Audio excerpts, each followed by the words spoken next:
Welcome back to a brand new episode of Lit Sports Online. We're breaking down UFC 238, Cejudo versus Moraes. Let's go. All right. So we'll start with the prelims. The earliest fight that we'll cover is the same ones we did in the preview. The fights that I kind of thought might be #1 contender fights of sorts. Mm-hmm. So the first one that we had that night was Katlyn Chookagian versus Joanne Calderwood, which is in the women's flyweight division. And it's two women who have both been... Katlyn Chookagian, kind of lost a fight relatively recently to Jessica Eye, so she's been fighting the top of the division. And Joanne Calderwood was on a 3-fight win streak, I think. And so it was interesting to see where it went. It wasn't all that entertaining of a fight, but Katlyn Chookagian pulled out the decision. I think that after what looked to be a slight injury in her knee early in the fight, we had her start to kind of pull away with her range fighting. She was able to use kicks to keep Joanne Calderwood at bay, and Calderwood got some takedowns but didn't really get anywhere from them. And Chookagian got the decision, and I don't know, it wasn't as impressive as I would have hoped. It's not one of those things where you see that fight and then you just clamoring for her to get a title shot, but it's a good win. Yeah, it's a notch in the belt. That's about it. Yeah, and it's not a terrible loss for Calderwood, who I like a lot, and who she can totally come back from that. So Chookagian probably get another top 10, top 5 name, and see where she goes from there. All right.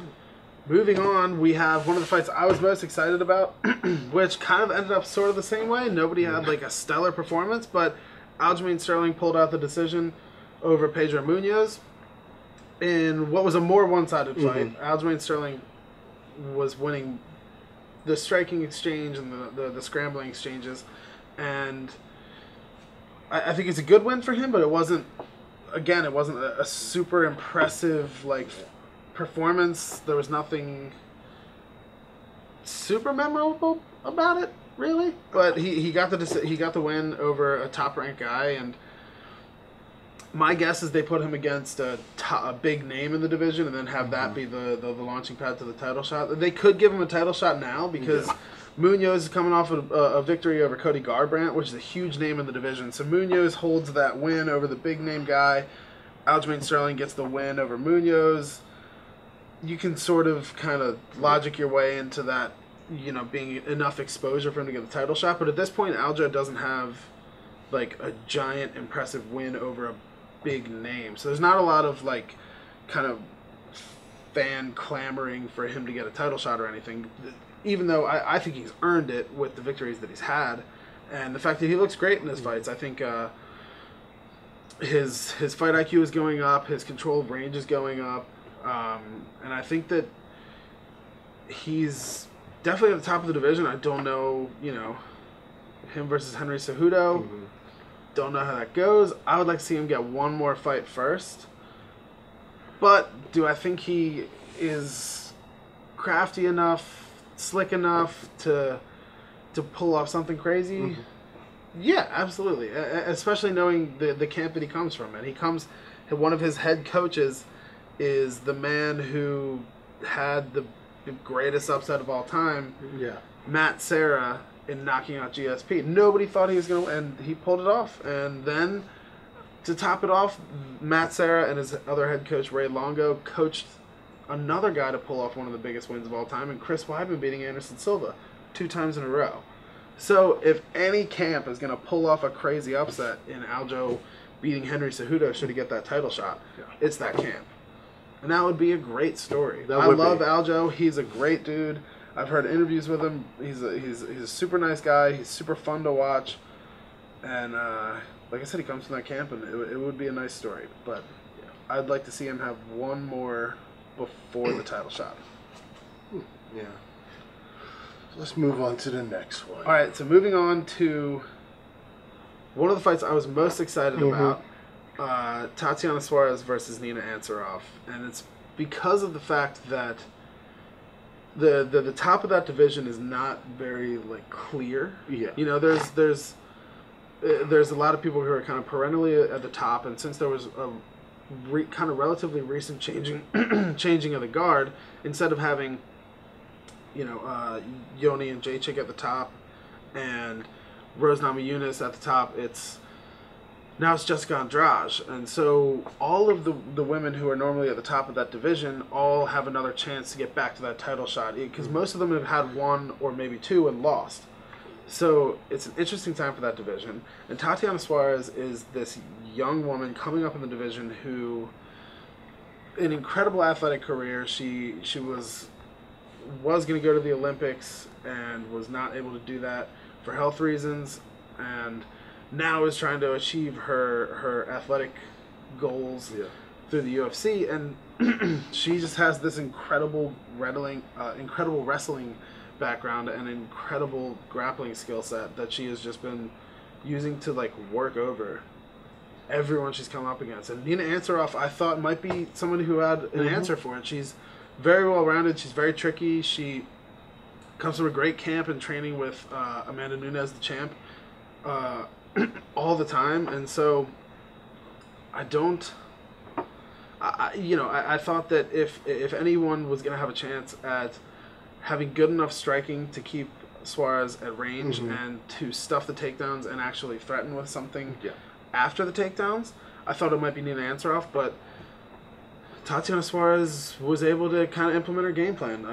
Ansaroff wasn't, completely blown out of the water. She had her successful moments, and she, her striking looked good, and it was just that Suarez had, it was just kind of your typical wrestler's win. Suarez was just overwhelming, got the takedowns, controlled position, did damage from the top, and that's kind of the story of the fight. So Suarez looked super impressive, and I do not doubt that if they put Suarez in a title shot, it is Andrade's toughest opponent, toughest fight. Anyone in the division. Suarez is the one woman in the division that I think is just a nightmare for almost every woman in the division. Because there's not many women who have that wrestling background that Suarez has. She wrestled in college, whereas most women don't. Yeah, that's not something you see all the time. Yeah, and so Suarez is she's just got that leg up on most women in the division. I think it's just a matter of time before she's the champ, honestly. Yeah. And as much as I'm sad to see Nina Ansaroff lose, I think she's just in the wrong place, the wrong time. Tatiana Suarez doesn't exist, and it's everybody else in the division. Nina Ansaroff has a great chance. I like a lot of the fights they can make with Nina Ansaroff are super fun from here, but I think as long as she has to go through Suarez to get to the title, she's in a bad spot. So moving on to what was the most anticipated fight of the card by far. Yeah. Tony Ferguson versus Donald Cerrone. And it had a kind of anticlimactic end. Yeah. So after the second round, Ferguson landed a couple late shots. I think inadvertently. It seemed inadvertent. It didn't seem to greatly impact the outcome of the fight. But what happened was Cerrone was starting to swell in his right eye. Went back to his corner. They kind of wiped him off. He was coming out for the next round, and as he was coming out for the next round, he made the ill-advised decision to blow his nose. And so when you're already swollen and your nose is possibly broken or damaged, you have blood in there, like when you blow your nose, it's a well-known fact, it just immediately swells up an eye. Yeah.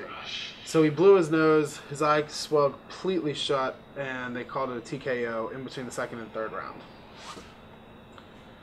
A very unfortunate end to what was a fantastic fight before that. I think before that, Ferguson had the upper hand. Definitely in the second round. The first round was relatively close. I think Ferguson started to kind of pull away with it towards the end. But both guys were landing big shots. Both guys were successful. It was just what I thought might happen in that Ferguson's range and just his kind of really varied, unorthodox, creative striking style just kind of got the better of Cerrone. Cerrone is a great striker, one of the best in the division, easily, but just he's more traditional, he's more kind of straightforward, and while his timing is great, his speed is great, his power is great, and he is creative in his combinations. It's just that Ferguson's timing is completely abnormal. His range and the angles that he comes at you with are completely abnormal, and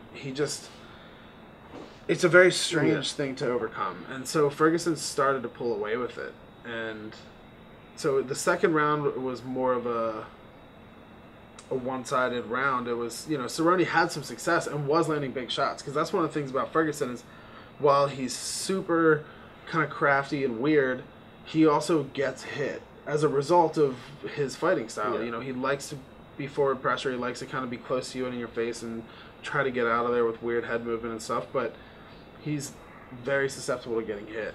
And so Cerrone was landing some shots, just not enough to deter Ferguson from keeping the pressure.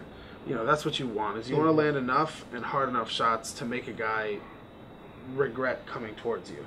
And Cerrone wasn't able to do that to Ferguson, but Ferguson was able to keep doing that and keep pressuring Cerrone and put Cerrone on his back foot. And Cerrone doesn't fight great off his back foot, but so yeah, Ferguson just kind of battered him in the second round, and his eye was starting to swell up, and he blew his nose. His eye swelled completely shut, and they called the fight.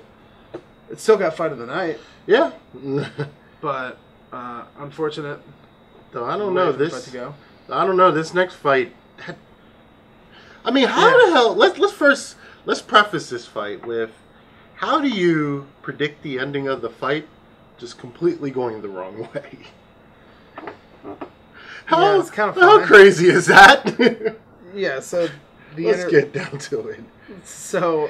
I real quick, I do want to say, great win for Ferguson. I think Ferguson, I hope they do one of two things. I hope they give Ferguson a title shot against Khabib or Poirier, whoever wins that fight, or I hope they do the rematch between Ferguson and Cerrone. I was going to say they have to do a rematch. They both agreed to do it. I think they should. I think it'll be great.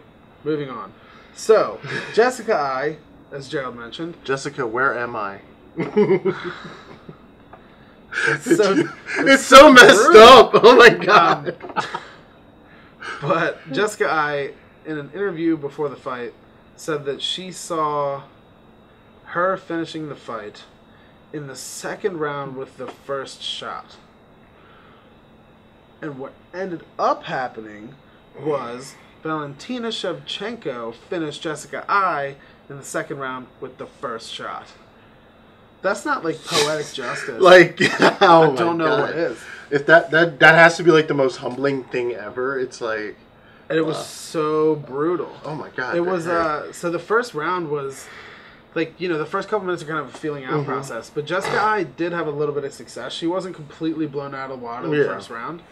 But what did happen in the first round is that Shevchenko was able to set up her trap. So one of the most common traps you see in kickboxing is for fighters to consistently throw low kicks or body kicks on one side at the end of a combination or whenever. And so all Shevchenko did the first round was left low and body kicks. Left low and body kicks. Come out that second round. Jessica Eye has it in her mind. Block the left body kick. First thing Shevchenko does, throws left high kick. You see in the replay, it's awful because you see Eye kind of drop her hands and brace for the body kick, and then the kick goes right over her hands, hits her right across the cheekbone, out cold. Oh my God! For a terrifyingly long amount of time. Yeah, it was another one of those when you're like, okay. It was like almost 2 minutes that she was just completely out. She woke up and was like, "Did I get knocked out? Fuck!" Like, it was not good. No, bro. Like, oh my God. That was not good to see, but a very, very impressive win over a tough contender from Valentina Shevchenko. I think she's gonna stay atop this division for a while. Yeah. I don't see anybody I think will beat her, but we'll see, man. Her game is just so well rounded. Her striking is just so far ahead of everyone else. It's not looking good for many of the women in that division at all. So it's interesting to see an explosive start to her presumably long title reign. Yeah, we're gonna hear her name for a very long time. Yep.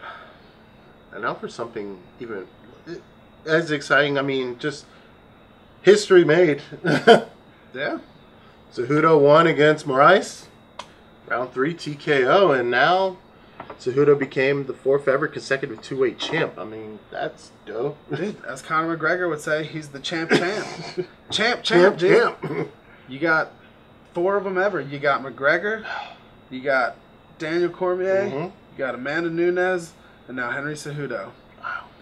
Excellent company to be around. 4th person to ever be consecutive 2-weight champ. 7th person to ever be 2-weight champ. The other 3 are, of course, BJ Penn, Randy Couture, and George St. Pierre. But now he holds more major titles than almost any combat athlete ever. Not to mention an Olympic gold medal. I mean, yeah. Consecutive 2-weight champ in the UFC and Olympic gold medalist in wrestling. There doesn't get... no. The only thing he's missing is like... an NCAA title or something. No. I was going to say like a glory kickboxing championship. Yeah. A Golden Gloves champion, you know. It's not too late. If he held a Golden Gloves championship and like a K1 Grand Prix championship, he would be crazy. But I mean, it's not too late for him to switch it up. Even so, in the modern era, he holds more coveted, incredibly difficult to win titles than anyone else. Yeah, I mean, hats off to him. I mean, and it was a crazy performance too. I called it, dude. Yeah, I honestly, if looking back at who won these fights, I think I would have gotten one wrong, and I wish I had money to bet. Like, the only one I would have gotten wrong is I would have picked Joanne Calderwood just because I love her. But Cejudo just it was the performance you want to see. Yeah. It was a phenomenal way to start what is going to hopefully be, for his sake, an explosive career. You know, he's 2-weight champ now. He's finally starting to get more comfortable in front of the camera and starting to do some wild stuff and show more of his personality. And I don't know, you can't get much better than knocking a dude out or TKOing a guy in round 3 your second, going up a weight class, your second division title. Especially after the way the fight started, because Marlon Moraes came out and it looked like Marlon Moraes was getting the better of the striking exchanges. So what happened was Cejudo was trying to fight at kind of longer distance, and since Moraes is a little bigger of a guy, it's not that he was like fighting super long. Like he doesn't have like a karate style, or he doesn't have this real lengthy striking style like a McGregor or a Demetrius Johnson does, right? Or even like a Nate Diaz, because his limbs are so long. But he's a bigger dude, so he fights at a little longer distance than Cejudo does. And so he was getting the better of the striking exchanges in the first round for the most part. After a while, it seemed like Cejudo just caught on to the fact that he was getting caught and just realized, I have to put more pressure on. So Cejudo started just getting inside the punches of Moraes. And the thing that was the weirdest to me is that every time they were in like the close fighting range or in the clinch range, Moraes did not have much defense. All he really did was kind of like shell up and put his head and arms into Cejudo, which allowed Cejudo to land a lot of body shots up the middle, like uppercuts and stuff like that, and a lot of knees to the body and a lot of knees to the head. And I thought that the knees were the game-changing strike for him, because Moraes just came, like, as Cejudo came forward, Moraes just leaned into him, and Cejudo just fired off like 6 knees in a row, like early in the second round. And I thought it like completely changed the dynamic of the fight. Moraes just kind of abandoned all like real clinch game. All he was doing was striking a distance. When Cejudo got in close, he would kind of do this, and then when Cejudo went for a takedown, he would defend the takedown and try to get away again, and that was it. And it was, Moraes just looked completely out of it, and like he had no idea what to do inside of like a certain range, and Cejudo just took over. Cejudo got in that range, landed enough shots that Moraes was just bewildered, unsure of himself, and then Cejudo just poured it on. Just pressure, and then takedowns and just damage on the ground. And that's how he finished the fight. He just took him down, pounded him in the mat, and it was over. And Cejudo becomes the champ, dude. The bantamweight champion of the world. Man. I don't know what to do with Marlon Moraes from here. I think it was a. You think it was do or die? No. I think it was something with his head, dude. I think he mentally broke at some point in that fight. I don't think it's that he doesn't have the skills or the power or the speed to beat Cejudo. I think he very much does. It was just whatever happened to his head, man. He just completely lost it at some point in the fight. And that being said, Cejudo broke him. You know, Cejudo was losing the fight and then just turned it on, switched on, completely took over, and just dominated for the rest of the fight. But something with Moraes, he just didn't fare very well. Well, we will see if he bounces back, but I mean, I'm hoping he does. The glory and credit to Cejudo. I mean, that's awesome. That's awesome. Champ all day. Stay tuned for so much more. That does it for our episode tonight. Me and Pat will be back next week. I think, yeah. 2 weeks, I think? 2 weeks. Yeah, so stay tuned for more of us on this table. We're going to be doing your fight recaps and previews. Take care. That's weird. It might be a weird lock on that I'm not aware of. Just, yeah. It's there. We're good. All right, let's do it. Game time. Should we restart this in case I go half hour? Cejudo versus Moraes.